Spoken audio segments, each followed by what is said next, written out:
Good morning student. Power plant engineering में एक बार आपका फिर से स्वागत करता हूँ। आपका जो चैप्टर चल रहा आईसी इंजन, उसकी आज नेक्स्ट क्लास होगी और आईसी इंजन की क्लास में आज हम लोग जो टॉपिक पढ़ेंगे वो पढ़ेंगे कूलिंग।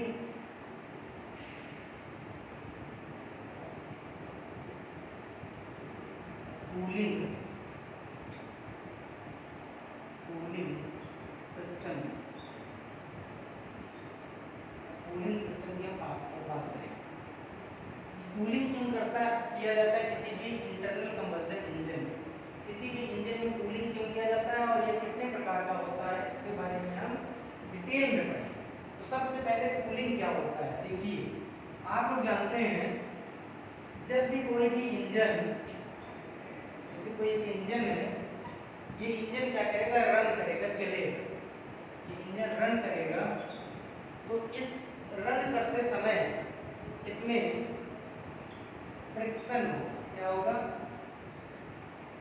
फ्रिक्शन होगा, मतलब घर्षण होगा। फ्रिक्शन के अलावा शोर होगा या नॉइज होगा, और इसको नॉइज के साथ इसमें टूट फूट की संभावना बनी रहे। तो फिर से हमने क्या बताया कि अगर कोई इंजन है, अगर वो चल रहा है तो फ्रिक्शन मतलब इंजन चलते चलते कुछ समय पश्चात उसमें फ्रिक्शन होगा, फ्रिक्शन के साथ साथ नॉइज होगा, नॉइज के साथ साथ क्या होगा, टूट फूट की समस्या हो सकती है, उत्पन्न हो सकती है। तो किसी भी इंजन में जो कूलिंग सिस्टम है वो क्यों किया जाता है, इस फ्रिक्शन को रिड्यूस करने के लिए, इस फ्रिक्शन को रिड्यूस करने के लिए, इस नॉइज को रिड्यूस करने के लिए, और इस टूट फूट मतलब जो वियर और टियर होने वाला है किसी भी इंजन में, उसको रिड्यूस करने के लिए। तो समय समय पर कूलिंग सिस्टम किया जाता है किसी भी इंजन में। क्यों? क्योंकि फ्रिक्शन हो रहा है तो फ्रिक्शन को रिड्यूस करने के लिए, नॉइज को रिड्यूस करने के लिए और टूट फूट को रिड्यूस करने के लिए। अब किसी भी इंजन में कितने प्रकार की कूलिंग सिस्टम होता है? मेनली दो प्रकार के कूलिंग सिस्टम का यूज किया जाता है। मेनली दो प्रकार के कूलिंग सिस्टम का यूज किया जाता है। पहला है एयर कूलिंग सिस्टम, जिसका एयर कूलिंग सिस्टम का प्रयोग किया जाता है। एग्जाम में पूछा जाएगा कूलिंग सिस्टम का प्रयोग किया जाता है निम्नलिखित क्या कारण है? ऑप्शन रहेगा घर्षण को कम करने के लिए, शोर को कम करने के लिए, टूट फूट से बचाने के लिए। आप लोगों को ये समझ जाइए किसी भी इंजन में कूलिंग क्यों किया जा रहा है, ये सब उसके कारण है। अब कूलिंग कौन कौन से हो रहा है? पहला है एयर कूल सिस्टम और दूसरा है वाटर कूल सिस्टम। क्या? Water cool system. तो पहला है एयर कूल सिस्टम और दूसरा है वाटर कूल सिस्टम। दो चीजें समझ में आ गई आपको? कूलिंग सिस्टम हमारा मेनली दो प्रकार का होता है, एयर कूल सिस्टम और वाटर कूल सिस्टम। और वाटर कूल सिस्टम एक एग्जाम में आ सकता है थर्मोसाइफन कूलिंग सिस्टम। इंपॉर्टेंट है भाई, थर्मोसाइफन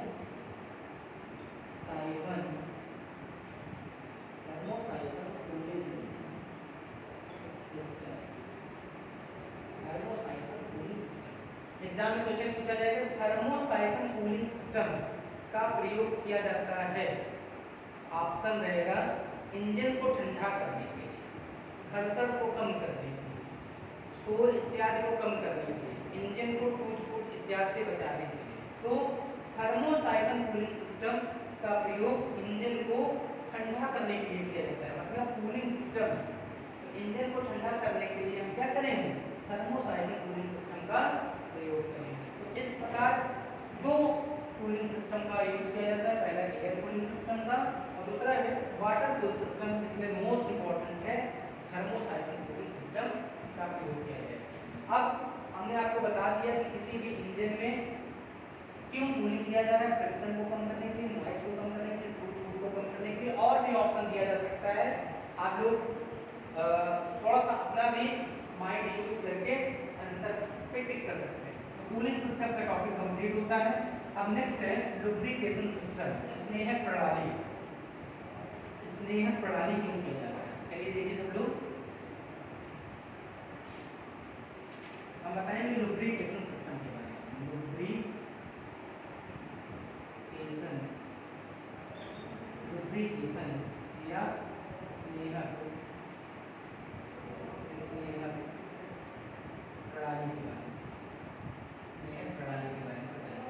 दो कूलिंग सिस्टम और स्नेहक प्रणाली, ये दोनों मोस्ट इंपॉर्टेंट किसी भी इंजन में।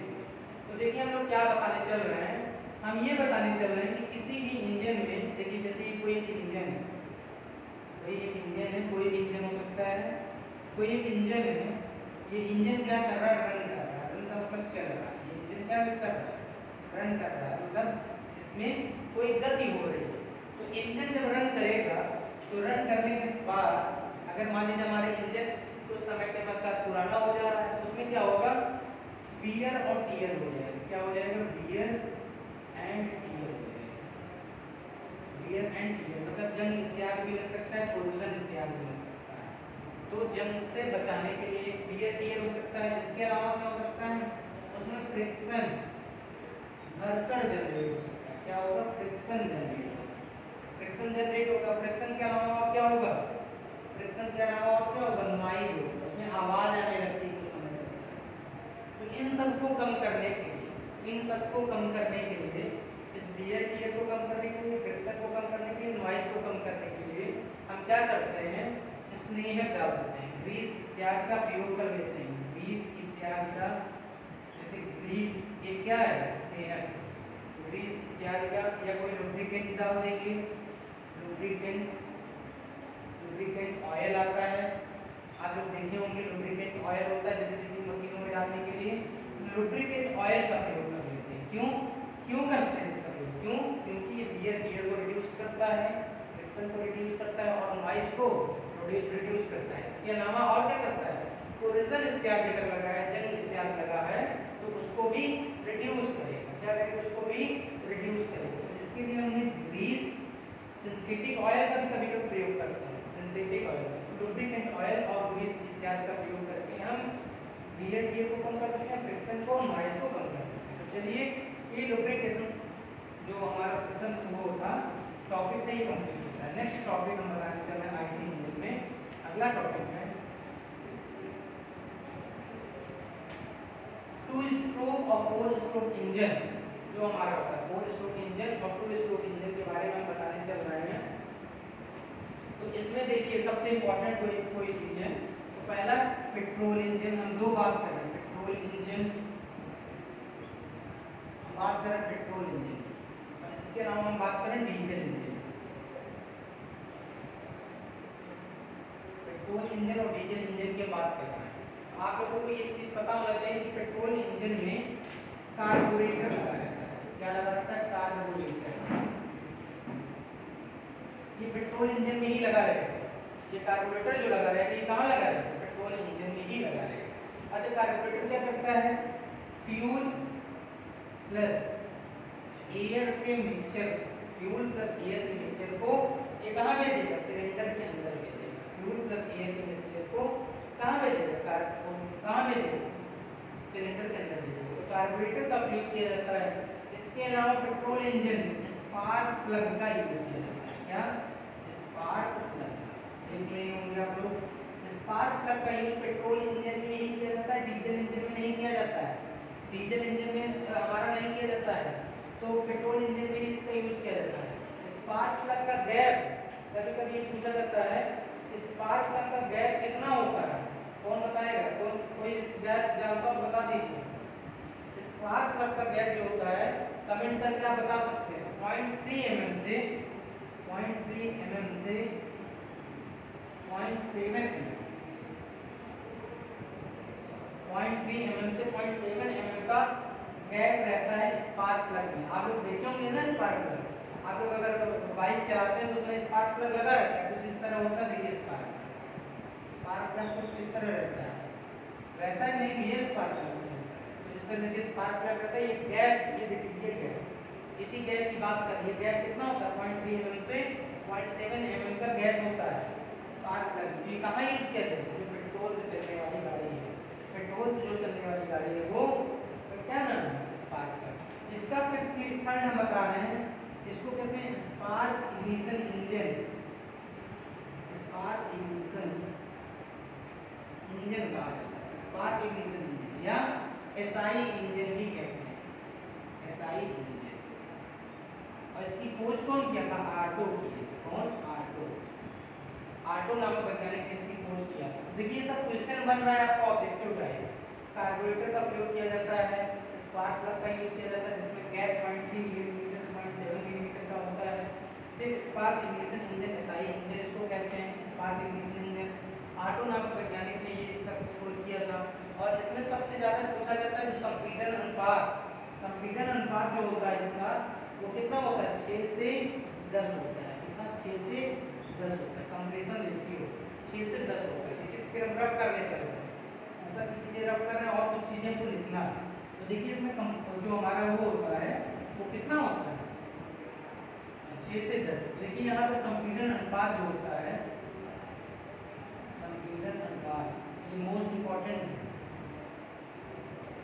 संपीड़न अनुपात का जो फार्मूला होता है वो होता है total volume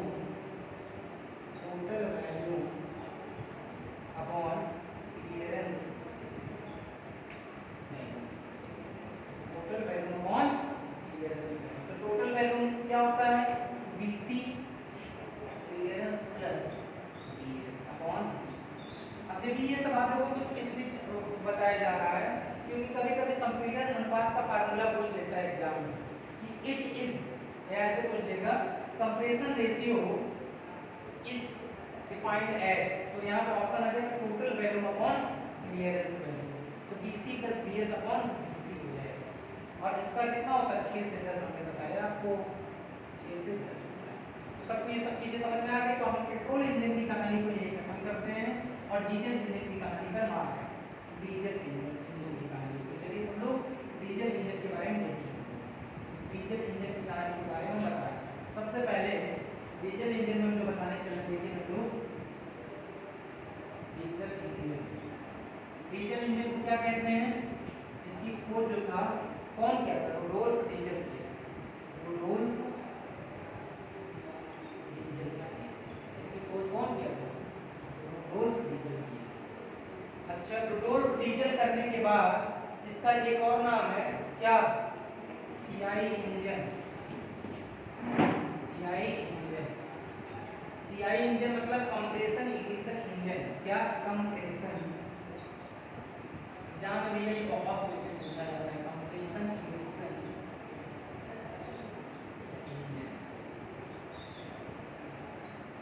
compression ignition engine. और इसका जो कंप्रेशन अनुपात होता है, कंप्रेशन रेशियो होता है,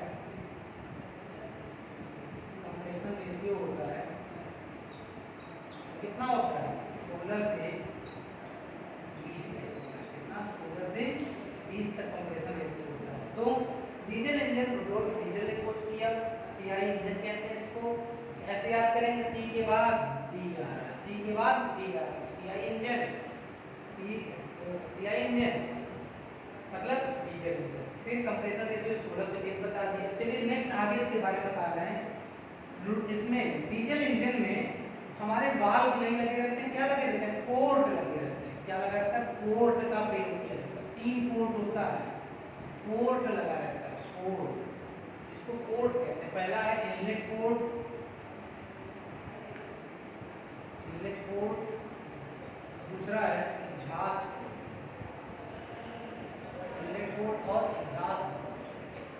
और ये क्या रहता है, इसके बीच में लगा रहता है, दोनों के बीच में लगा रहता है, इनलेट पोर्ट एग्जॉस्ट पोर्ट। तो ये तीसरा क्वेश्चन हमारा बन गया कि इसमें पोर्ट लगा रहेगा। अब इसमें जो फ्यूल जाएगा, डीजल जो जाएगा, डीजल वो इंजेक्टर के थ्रू जाता है। इसके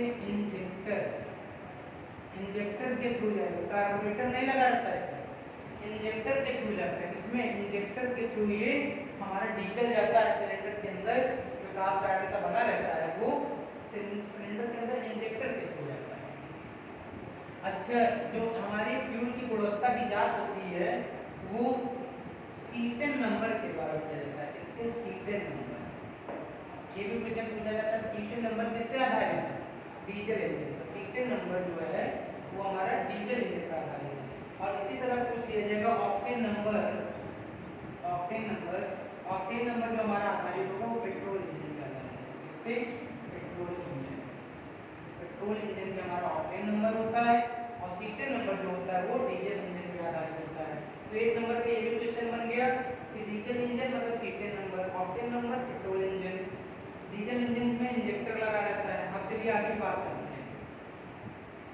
अब जो इसमें डीजल इंजन होता है वो कांस्टेंट प्रेशर और कांस्टेंट वॉल्यूम पर आधारित होता है। क्या?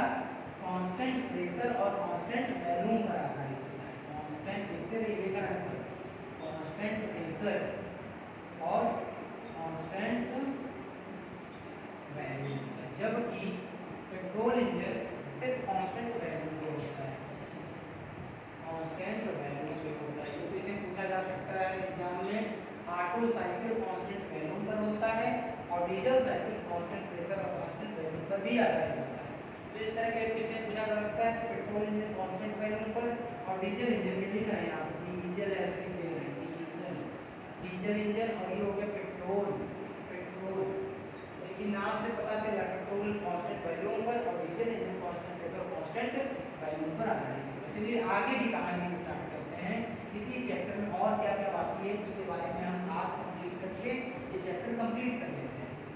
अब देखिए, अगर हम बात करते हैं एफिशिएंसी की, दोनों की एफिशिएंसी की दक्षता की, तो कौन सा दक्षता होता है? इसकी उच्च दक्षता होती है डीजल की होती है कि पेट्रोल की होती है?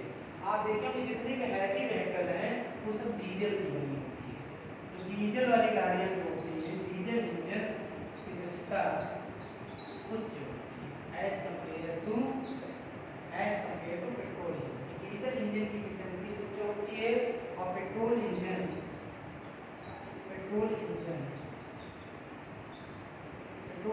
दक्षता क्या होती है? लो होती है। दक्षता की बात हो गई, कभी कभी एग्जाम में पूछा जाता है निम्नलिखित में किसकी दक्षता उच्च होती है? ऑप्शन रहेगा डीजल इंजन, पेट्रोल इंजन और डुअल इंजन। तो इस तरह का ऑप्शन भी दिया जा सकता है। एक क्वेश्चन कभी कभी एग्जाम में पूछता है पिस्टन तथा कनेक्टिंग रॉड को जोड़ने के लिए जिसका प्रयोग किया जाता है। पिस्टन तथा, ये लिख दे रहे हैं, पिस्टन और कनेक्टिंग रॉड को जोड़ने के लिए गजन पिन का यूज किया जाता है। गजन पिन, ये भी क्वेश्चन कभी कभी एग्जाम में पूछ लेगा कि गजन पिन का यूज क्यों किया जाता है पिस्टन तथा कनेक्टिंग रॉड को जोड़ने के लिए। तो इस तरह के छोटे छोटे क्वेश्चन पूछे जा सकते हैं। अब मैं बात करता हूँ और आज ये चैप्टर मैं कंप्लीट कर दूंगा पूरा। आईसी इंजन का जो चैप्टर है हमारा ये कंप्लीट हो जाएगा। अब मैं बात करता हूँ इंडिकेटेड पावर की मैं बात करता हूँ।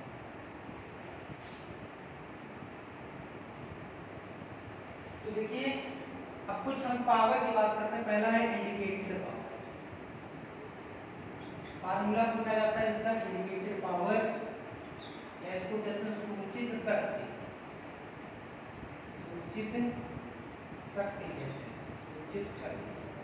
इसका फार्मूला पूछा जाता है कभी कभी ऐसे होता है Pm LAN/K अपॉन 60 किलोवाट। ये कभी कभी ये फार्मूला पूछ दिया जाता है। इंडिकेटेड पावर का कभी कभी फार्मूला पूछ दिया जाता है। फार्मूला होता है Pm LAN/K अपॉन 60 किलोवाट में। इसके बाद ब्रेक पावर के बारे में पूछ दिया जाता है। इसके बारे में ब्रेक पावर के बारे में, इसके बाद ब्रेक पावर के बारे में पूछ लिया जाता है। तो ब्रेक पावर क्या होता है कौन बताएगा? ब्रेक पावर के बारे में देखिए सब लोग ध्यान भी करना है। ब्रेक पावर, इसको ब्रेक शक्ति कहते हैं, क्या होता है ब्रेक पावर का फार्मूला?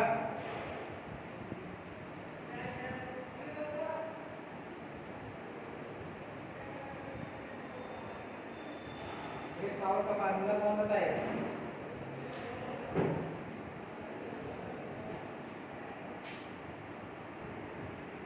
ब्रेक पावर का जो फार्मूला होता है वो होता है 2/N/60 किलोवाट में। अब मैं फ्रिक्शनल पावर की बात करूंगा, इसकी फ्रिक्शनल पावर की बात करूंगा। तो फ्रिक्शनल पावर जो होता है मेरा इंडिकेटेड पावर, फ्रिक्शनल पावर की बात मैं करता हूँ। फ्रिक्शनल पावर जो होता है indicated power minus brake power होता है। तो देखिए यहाँ से हम फ्रिक्शनल पावर की मैं बात कर रहा हूँ। फ्रिक्शनल पावर ये क्या होता है? इसको Fp से डिनोट करते हैं। फ्रिक्शनल पावर को Fp से डिनोट करते हैं और ये होता है indicated power minus brake power. क्या होता है ये? Indicated power minus brake power. कभी कभी ये सब क्वेश्चन फार्मूला पूछ लेगा एग्जाम, कभी ये फार्मूला एग्जाम में पूछ लेगा तो आप लोगों को बताना रहेगा। अब एक देखिए सब लोग, एक क्वेश्चन पूछा जाता है Morse test, Morse test, Morse test ये मल्टी सिलेंडर इंजन में किया जाता है। मल्टी सिलेंडर इंजन में इसका प्रयोग किया जाता है। मल्टी सिलेंडर इंजन में मोर्स टेस्ट का प्रयोग किया जाता है। आज मैं ये चैप्टर कंप्लीट करने चल रहा हूँ। अब मैं बात करता हूँ नेक्स्ट आगे मोर्स टेस्ट के बारे में बता दिया मैंने, फ्रिक्शनल पावर के बारे में बता दिया, इंडिकेटेड पावर, ब्रेक पावर, ये सब बता दिए। अब मैं बात करता हूँ इफिशियंसी। तो मैकेनिकल इफिशियंसी जो होती है, मीटा मैकेनिकल, मैकेनिकल यांत्रिक दक्षता जो होती है वो क्या होती है, बता सकता है कोई? बताइए। ये होता है brake power upon indicated power, brake शक्ति अपॉन सूचित शक्ति। तो ये यांत्रिक दक्षता, मैकेनिकल एफिशिएंसी, इसको फुल फॉर्म लिख लीजिए, तो आप लोग भूल जाएंगे। मैकेनिकल एफिशिएंसी, मैकेनिकल एफिशिएंसी का फार्मूला क्या होता है? Mechanical efficiency brake power upon indicated power. अब मैं बात करूंगा लास्ट फार्मूले की। लास्ट फार्मूला है मेरा ब्रेक थर्मल एफिशिएंसी, ब्रेक मीटा ब्रेक थर्मल एफिशिएंसी, मीटा बीपी से इसको डिनोट किया जाता है, मीटा बीपी से। तो ब्रेक थर्मल एफिशिएंसी जो होता है वो होता है BP upon brake power upon mass of fuel into calorific value, BP into 3600 average upon calorific value, CV denote करते हैं पर और ये में हो जाएगा, इसमें हो जाएगा पर और। तो इस तरह हमारा आईसी इंजन का जो टॉपिक है ये कंप्लीट होता है। मैंने मैक्सिमम चीजें आपको ऑब्जेक्टिव के फॉर्म में बता दिया है। Octane number, cetane number, CI engine, diesel engine सब मैंने बताया है। तो आप लोग इसको पढ़िए और आगे के नोट्स खुद प्रिपेयर कीजिए। Thank you class.